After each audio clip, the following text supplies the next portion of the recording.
Hey, this is Charles Onyett with IGN, and I'm checking out the Dota 2 beta, and specifically Earthshaker, a strength hero. Now, the first ability you want to learn with Earthshaker is Fissure, and Fissure has a few interesting effects. First, it damages and stuns foes at a distance. That rock wall you see getting laid down is actually a physical barrier, so there are a couple things you can do with that. You can actually block enemies into areas, so you can wall off the battlefield, essentially. Now, that's good if you can prevent their escape.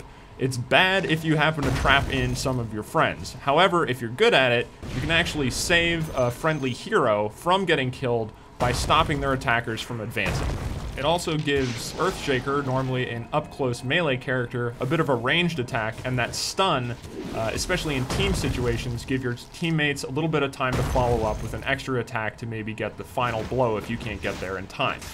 Enchant Totem is another of Earthshaker's ability, and it basically just lets his next attack deal more damage. Not that interesting, but Aftershock, his passive, is, and whenever he uses an ability, this gives extra damage and stun, so you can extend your stun times. So if you're smart about using your abilities, you can really sort of stun lock your opponents so that you can get in more hits before they can react.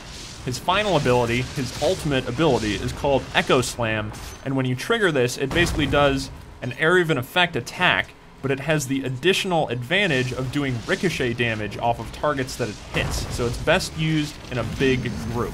Now, to help Earthshaker move around a little more quickly, you can pick up a Blink Dagger, and you want to buy one of those so that you can blink into the middle of an enemy group while they're attacking in the later game, trigger Echo Slam, and really deal a lot of damage to the opposition right up front, and then ideally your teammates will be there to help finish everyone off.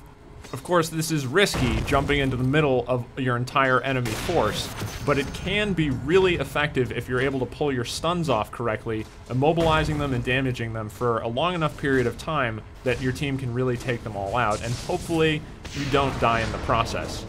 Now, Earthshaker isn't the most complicated hero in the game. He's okay for beginners, but there's definitely a learning curve when it comes to properly blinking in, initiating Echo Slam, and following up with attacks that ensure that your opponent stays stunned, and hopefully you don't get silenced.